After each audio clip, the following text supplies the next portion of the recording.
నంద్యాల ప్రజలకి mega fans తరపున అలాగే రామ్ చరణ్ ఫ్యాన్స్ తరపున ఇక్కడ జనసేనకి మనం ఎందుకు మద్దతు ఇవ్వాలి అని మేము ఇక్కడ ఈ కార్యక్రమం చేపట్టడం జరిగింది. జానీ మాస్టర్ గారు కూడా వస్తున్నారు, స్వామినాయుడు గారు వస్తున్నారు, వాళ్ళిద్దరు. నేను రాత్రి రావడం జరిగింది. సో ఎక్కడికి వెళ్ళినా ఆంధ్రప్రదేశ్లో ఏ మూలకు వెళ్ళినా ఏ చోటకి వెళ్ళినా గత 2 సంవత్సరాల నుంచి మేము అన్ని షూటింగ్స్ అన్నీ ఆంధ్రాలో ఉన్న ప్రతి విలేజ్లో ప్రతి మండలంలో జరుగుతున్నాయి. ఎక్కడికి వెళ్ళినా ఒక నిశ్శబ్ద వాతావరణం, ఒక స్తబ్దత ఎలా ఉందంటే వాళ్ళు ఫస్ట్ ఏమనేవారు, వైనాట్ 175 అనేవారు. 175 అంతా 17కి వచ్చే స్థితిలోకి వచ్చేసింది. ఇప్పుడు ఎక్కడ చూసినా ఏంటంటే వ్యతిరేకత మామూలుగా లేదు ప్రజల నుంచి. నేను చూశాను, చంద్రబాబు నాయుడు గారు బెయిల్ ఇచ్చి ఆయన బయటికి రాగానే 10 లక్షల మంది పీపుల్ ఉన్నారు బయట.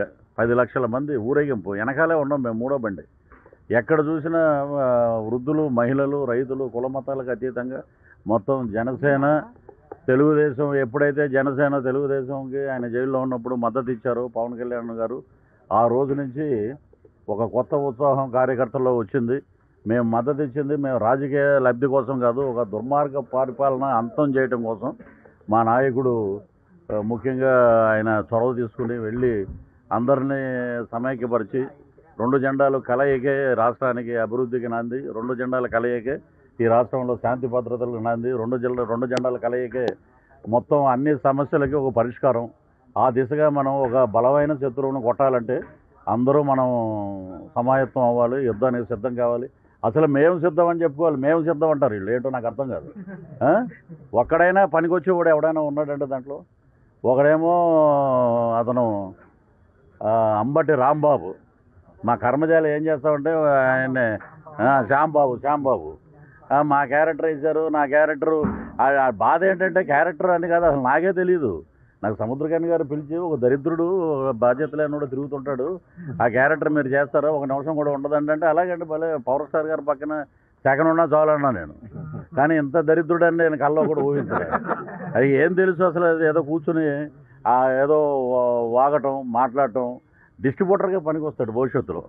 అంటే లెక్కలు చెప్పడానికి అటుకి పోలవరంలో ప్రజలు నిర్వాసితులకు ఏంటి, అసలు పోలవరం ప్రాజెక్టు వల్ల లాభాలేంటి, పోలవరం పట్ల ఆంధ్రప్రదేశ్ ఎంత సస్యశ్యామలంగా మారుతుంది, దీనికి గత నాయకులు ఏం చేశారు, మేమేం చేస్తున్నాం, ఇవి చెప్పడం మానేసి ఆయన నెల్లూరులో సవాల్ చేసి చూడతను అనిల్ కుమార్ యాదవ్ ఎవరో పేరు, అయిపోతుందో వచ్చేస్తుంది అన్నాడు, అంతే వెనక్కి వెళ్ళింది. నెక్స్ట్ ఇప్పుడేమో ఇతను ఆ గేట్లు ఏంటో కూడా తెలియదు, ఇతను తీసుకెళ్ళి మా కర్మచారి. మా దౌర్భాగ్యం ఏంటంటే ఆయన పోలవరంకి ఆయన మాట్లాడతాడు. ఇప్పుడు ఎక్కడైనా సరే స్వర్గీయ నందమూరి తారక రామారావు గారు కానీ, స్వర్గీయ రాజశేఖర రెడ్డి గారు కానీ, వారు ఉన్నప్పుడు ప్రతి నెల ఒక సమీక్ష ఉండేది. శాసనసభలో ఒక సమీక్ష పెట్టేవారు, ఏ మంత్రుల విభాగంలో ఎవరు ఏం చేస్తున్నారు రాష్ట్ర ప్రజలకు తెలియజేసేవారు. ఇప్పుడు ఏమీ లేదండి. 3 పెళ్ళిళ్ళు 2 చోట్ల ఓడిపోయాడు. వీడి పక్క నుండి పెళ్ళిళ్ళు చేసినట్టే. పవన్ కళ్యాణ్ గారు 3 పెళ్ళిళ్ళు చేసుకుంటే పోలవరం ప్రాజెక్ట్ ఏమైనా ఆగిపోయిందా? ప్రజలు ఆలోచించండి. లేకపోతే 2 చోట్ల ఓడిపోతే వీళ్ళు ఏమన్నా నిష్ణాతులు, వీళ్ళు ఏమైనా గెలిచారా? 2 చోట్ల మా వాడు గెలిచేవాడే. అక్కడ ఏం జరిగిందో ఎలా జరిగిందో గతం మేము అక్కడ ఉన్నాం కాబట్టి, ఆ దిక్కుమాలిన కాపురం చేశాం కాబట్టి మాకు తెలుసు. పవన్ కళ్యాణ్ గారు భీమవరంలో గెలిచారు, అది అందరికీ తెలుసు, రాష్ట్ర ప్రజలందరికీ. కానీ న్యాయాన్ని న్యాయంగానే గెలవాలి, పేదవాడికి దగ్గరగా ఉండాలి.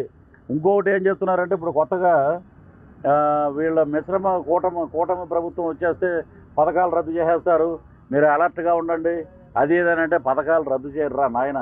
మీ జగన్మోహన్ రెడ్డి జేబులోంచి 1 రూపాయి కూడా తీయడు, పేనాసి ముఖ్యమంత్రి రాష్ట్రంలో 1 రూపాయి తీయడు.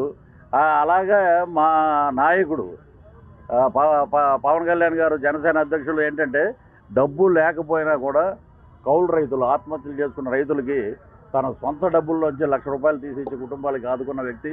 అలాంటిది రేపు అధికారంలోకి వస్తే, ఈ కూటమి అధికారంలోకి వస్తే అద్భుతంగా 10 రూపాయలు ఎక్కువే మేము పేద ప్రజల కోసం కష్టపడి మేము వెచ్చిస్తాం, ఆ పథకాలను అలా కంటిన్యూ చేస్తామని చెప్పడం జరిగింది.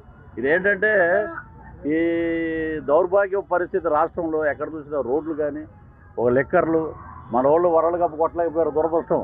ఇక్కడ వరల్డ్ కప్ అంట, వైన్ షాప్లో ఏదో పేరు అది, ఇంకోటి భూమి అంట, ఏదో ఇలాంటివి పెట్టి లివర్లు అందరికీ పాడైపోయినాయి. మొత్తం రాష్ట్ర ప్రజల ఆరోగ్యం పోయింది. మొత్తం దోచుకోవటం. సలహాదారులు, ముఖ్యంగా సలహాదారులని 89 మంది నుంచి ఇప్పుడు 100 మంది అయిపోయారు. ఒక్కొక్క సలహాదారుడికి 6 లక్షల నుంచి 7 లక్షల వరకు శాలరీస్ అంట. ఎవడబ్బ సొమ్ము అండి ఇదంతా? 140 కోట్లు దాని మీద వెచ్చిస్తున్నారంటే ఈ సజ్జల రామకృష్ణారెడ్డి గారు సకల శాఖ మంత్రి, ఆయనే మాట్లాడతాడు, ఎవడు మాట్లాడు. ఇక రోజమ్మ చెప్పుకుంటూ పోతే మాకే దరిద్రం. మహానంది వెళ్ళి మేము శివుడిని దర్శనం చేసుకొచ్చాం, వీళ్ళ గురించి కూడా మనం మాట్లాడాలా? ఒక గుడ్ మార్నింగ్ కొత్తగా ఇలా పెట్టి ఏలు పెట్టి ఇలా చూపించింది, ఇది గుడ్ మార్నింగ్ అంట. మరి ఇలాంటివి అన్నీ మనం చూస్తున్నారు ప్రజలు. చాలామంది చాలా చోట్ల నేను షూటింగ్ వెళ్ళినప్పుడు కూడా వాళ్ళందరిని అడుగుతుంటా విలేజ్ల్లో, ఏంటంటే ఎలా ఉందండి అంటే, శ్రీకాకుళం నుంచి ఇటు మన శ్రీకాళహస్తి వరకు మేము ఒకటే చెప్పేది ఏంటంటే, 136 అసెంబ్లీ స్థానాలు, 21 పార్లమెంటు స్థానాలు కూటమి గెలుచుకుంటుంది. ఇది మటుకు పక్కా. ఎందుకంటే సర్వే కూడా దగ్గరే వచ్చారు. నా సర్వేకి సర్వేకి దగ్గరగా వచ్చారు. ఒకటే మా లోకేష్ గారిది డైరీ, రెడ్ డైరీ అని చెప్పి భయపడిపోతున్నారు. కానీ నా దగ్గర కూడా ఒక డైరీ ఉంది, పిఆర్ డైరీ అని ఒకటి ఉంది, బ్రౌన్ కలర్లో ఉంటుంది. అది కూడా చరిత్ర ఏంటంటే, శ్రీకాకుళంలో మేము అప్పుడు క్యాంపెయిన్ చేసినప్పుడు గెలిచిన ఎమ్మెల్యే అప్పుడు ఎంత ఉన్నాడు, ఇప్పుడు ఎంత సంపాదించాడు డబ్బు, అక్కడ అవినీతి ఎంత జరిగింది, నియోజకవర్గంలో అభివృద్ధి ఏంటి, నియోజకవర్గంలో ఏ పనులు ఎలా ఉన్నాయి, అవన్నీ దాని మీద జనసేన తెలుగుదేశం పోరాటం. దాని మీదే ప్రజల్ని మమాయత్తం చేసి ఆ మేనిఫెస్టోని ప్రజల మధ్యలోకి తీసుకెళ్ళి మేమందరం కష్టపడి పనిచేసి, ఎందుకంటే ఈసారి మనం ఎలా ఉండాలంటే, మన నెత్తి మీద కత్తి ఉందని చెప్పి మనం పనిచేయాలి. ఎందుకంటే దుర్మార్గుడు వచ్చాడంటే, ఇప్పుడు ఆంధ్ర రాష్ట్ర ప్రజలు మారుమూల గ్రామంలో కూడా ఒకే మాట మాట్లాడుతున్నారు, అయ్యా మనం అందరం ఛత్తీస్గఢ్ అడవులకు పారిపోవాలి, మనం ఇక్కడ ఉండకూడదు, మనల్ని ఉంటే ఇక చంపేస్తారు ఇక్కడ. అలాంటి బీహార్ కాదండి, ఇది గూండా రాజ్యం. దీన్ని మనం గట్టిగా దాన్ని కృషి చేసి మనం అందరం ఓటుని మనం తెచ్చుకొని దాని మీద మనం గట్టిగా కృషి చేయాలని చెప్పి మా నంద్యాలలో ఉన్నటువంటి నాయకులందరూ వచ్చి హైదరాబాద్ వచ్చి మీరు రండి అని అంటే, నేను కూడా ఫస్ట్ జనసేనలో 2020 నుంచి క్రియాశీలకంగా ఉన్నాను.